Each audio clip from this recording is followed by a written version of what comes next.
The text arrived while I was finalizing my holiday plans. Honey, your father and I think it's best if you skip Thanksgiving this year. We want a quiet celebration with Emma and her family. You understand, right? I stared at my phone, a bitter smile forming on my lips. Of course, they wanted me to skip another family gathering. Emma, my perfect younger sister, with her perfect husband and perfect twins, always took priority. My name is Olivia, and at 34, I'd grown accustomed to being the family afterthought. While Emma got the spotlight for every minor achievement, my successes were met with polite nods and quick subject changes. Even when I made partner at my law firm last year, my parents managed to turn the celebration dinner into a discussion about Emma's twins starting preschool. Sure, Mom. Have a wonderful time, I typed back, my fingers steady despite the hurt churning in my stomach. What they didn't know was that their text had just confirmed my decision about the surprise I'd been planning. 3 months ago, I purchased a stunning villa in the French Riviera, a move I kept quiet from my immediate family. The property, with its breathtaking Mediterranean views and spacious rooms, was perfect for what I had in mind.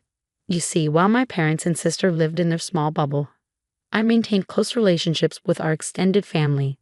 Aunt Marie, who taught me to bake when my mother was too busy with Emma's dance recitals. Uncle James, who attended my law school graduation when my parents chose Emma's baby shower instead. Cousins who actually remembered my birthday and celebrated my achievements. They all knew about my success, my promotions, my investments. Unlike my parents, they'd been interested in my life, my dreams, my journey. And when I mentioned hosting Thanksgiving at my new villa, they were thrilled. I picked up my phone again, this time to check the group chat with the extended family. The excitement was palpable. Aunt Marie, just booked our flights.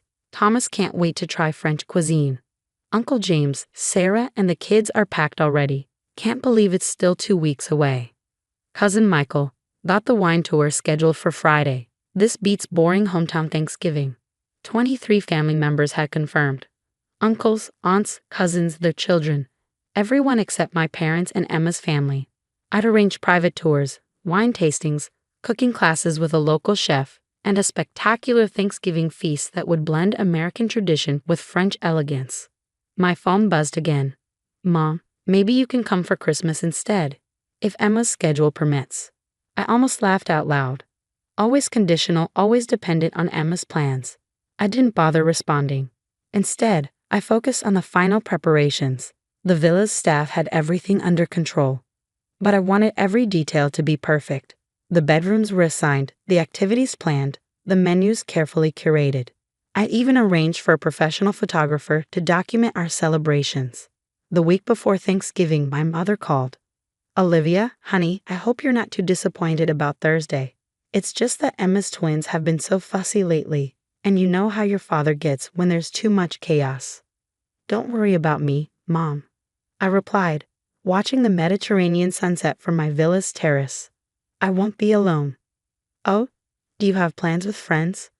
The surprise in her voice was almost comical, like I couldn't possibly have a life without their inclusion. Something like that, I said vaguely. Actually, I should go. I have some arrangements to finalize. Arrangements? Olivia, you're not working through Thanksgiving, are you? You know how we feel about. Goodbye, Mom. Give my love to Emma and the twins. As I hung up, my Aunt Marie's car pulled into the villa's circular driveway. She and Uncle Thomas had arrived early to help with the final preparations. Watching them exclaim over the villa's beauty, I felt a warmth that had nothing to do with the Mediterranean climate. This is incredible, Olivia. Aunt Marie hugged me tight. Your parents have no idea what they're missing, do they? I shook my head, smiling. They're about to find out. Uncle Thomas whistled as he took in the view. Their loss is our gain. Though I can't wait to see their faces when the photos hit social media. Neither can I admitted. Neither can I. The next few days were a whirlwind of arrivals. Cousins with their families, uncles, aunts, each arrival bringing more joy and excitement to the villa. Every room filled with laughter, every meal an impromptu celebration. This, I realized, was what family was supposed to feel like. The evening before Thanksgiving, as everyone gathered on the terrace for a welcome dinner, I raised my glass. To family, I said, looking at the faces of people who had chosen to love and support me unconditionally, the ones who show up. 23 glasses clinked in response, and I knew that tomorrow would be unforgettable, not just for us, but for those who had chosen to exclude themselves from this gathering. Little did my parents know, their peaceful Thanksgiving was about to become a lot less peaceful when they saw what they'd missed. Thanksgiving morning at the villa was everything I'd imagined and more. The scent of freshly baked croissants mingled with traditional turkey aromatics, as our private chef balanced French cuisine with American tradition. Children's laughter echoed through the marble halls as my younger cousins played hide-and-seek among the antique furniture. My phone buzzed with a text from Emma. "Happy Thanksgiving. Mom wanted me to check if you're doing okay by yourself. We could FaceTime later if you're lonely." I glanced around at my bustling villa. Aunt Marie and Cousin Sarah were arranging flowers in the dining room, their animated discussion about table settings punctuated by frequent laughter.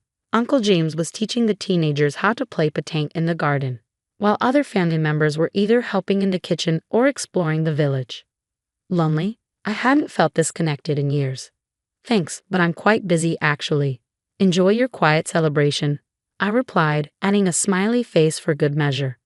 The photographer I'd hired arrived mid-morning, capturing candid moments of genuine family joy. Every shot was perfect: the sunlit terrace overlooking the Mediterranean, cousins sharing stories over wine, children playing in the manicured gardens, and the elaborate feast being prepared in the gourmet kitchen. "These photos are magazine-worthy," the photographer commented, showing me some preliminary shots. The lighting, the location, the genuine happiness on everyone's faces, it's magical. Around noon, my phone rang. It was Mom. "Olivia, are you sure you don't want to join us for dessert later? Emma's making her famous pumpkin pie." I stepped onto my private balcony, watching Uncle James teach my youngest cousin how to properly throw a petanque ball. "Actually, Mom, I'm in the middle of hosting lunch. Can I call you back?" Hosting. But I thought, the sound of children's laughter and animated conversation must have carried through the phone because she paused. "Where are you exactly?" "France," I replied simply. "The French Riviera, to be specific. I bought a villa here a few months ago." The silence on the other end was deafening. "You bought a villa? In France?" Her voice had risen an octave. "Why didn't you tell us?" "Why would I? You've made it clear that my life isn't a priority.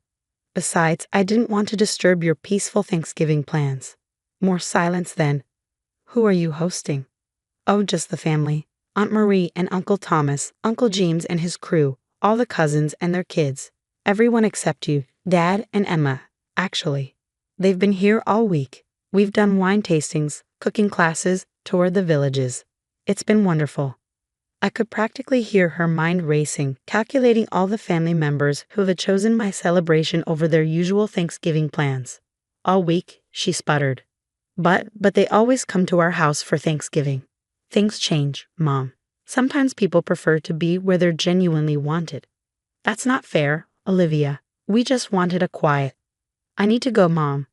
The photographer wants to get some group shots before lunch, and Chef Antoine is about to serve the first course." I ended the call and turned to find Aunt Marie standing in the doorway, a knowing smile on her face. "Let me guess," she said. "Catherine finally realized what she's missing." I nodded, accepting her warm hug. She did. "Good," Aunt Marie said firmly. "Maybe next time they'll think twice before excluding you." The rest of the afternoon was a feast for all senses. Chef Antoine outdid himself with a menu that married traditional Thanksgiving dishes with French haute cuisine. The turkey was perfectly cooked, accompanied by both classic stuffing and local delicacies. The wine flowed freely, each course paired with selections from nearby vineyards. As we gathered around the long table on the terrace, the setting sun painting the sky in brilliant oranges and pinks, I couldn't help but feel grateful. Not for my parents' exclusion, but for the reminder it had given me about what true family means. My phone had been buzzing constantly, texts from Emma, more calls from Mom, even one from Dad. But I ignored them all. Instead, I focused on the moment. Uncle James telling embarrassing stories about his college days, cousins planning tomorrow's adventures, children sneaking extra desserts when their parents weren't looking. The photographer captured everything, each click of his camera preserving memories of what would become our new tradition. Because looking at the joy around me, I knew this wouldn't be a one-time event. This was the beginning of something special. As the evening wound down, I finally checked my phone. Among the missed calls and texts was a notification that Emma had been trying to add me to her Instagram close friends list, something she'd never done before. I smiled, knowing what was coming. Tomorrow, when the photographer's pictures started appearing on social media, when the extended family began sharing their stories and photos of our magnificent French Thanksgiving, my parents would truly understand what their desire for peace and quiet had cost them. But that was tomorrow's drama. Tonight, I had a family to celebrate with, one that had chosen to be here, chosen to include rather than exclude, chosen to create memories together in this beautiful place. And that was something to be truly thankful for. The day after Thanksgiving, I woke up to the sound of waves and excited chatter from the garden. Through my balcony doors, I could see several cousins already enjoying breakfast on the terrace, while the children chased each other around the fountain. My phone had exploded overnight. The photographer had delivered the first batch of photos, and as planned, everyone had started sharing them on social media. The images were stunning: sunset dinner on the terrace, children playing in the Mediterranean garden, elegant table settings with the sea as backdrop, and countless candid shots of genuine family joy. Aunt Marie had posted an album titled A Thanksgiving to Remember, with a caption that read, "When one door closes, another opens in the French Riviera. Thank you, Olivia, for showing us what family celebrations should feel like." The likes and comments were pouring in, including from my parents' social circle. Their country club friends, church group, and neighbors were all commenting on how magnificent everything looked, asking why Catherine and Robert weren't there, wondering about the beautiful villa. Emma called first. "Why didn't you tell me?" she demanded, her voice a mix of anger and envy. "A villa in France, the whole family there, Mom's having a meltdown." "Tell you?" I replied calmly, watching the morning sun sparkle on the water. "Like you tell me about your family gatherings, like you told me about the summer barbecue last month or the twins' birthday party. That's different. Those were small." "No, Emma, it's not different. You and Mom and Dad created your little exclusive circle, and that's fine. I created something better." I could hear one of the twins crying in the background. Emma's voice dropped to a whisper. "Mom's devastated. All her friends are asking questions. The Hendersons even canceled their Christmas dinner with us to accept your invitation to New Year's here. I hadn't even announced my New Year's plans yet, but apparently, the family had done it for me." "Good." "Well," I said, "I guess Mom got the peaceful holiday she wanted." "How was it?" Emma was quiet for a moment. "Boring," she finally admitted. "Dad fell asleep watching football, the twins were cranky, and Mom kept checking her phone every 5 minutes after your call. It wasn't like Thanksgiving should be." "No," I agreed, "it wasn't."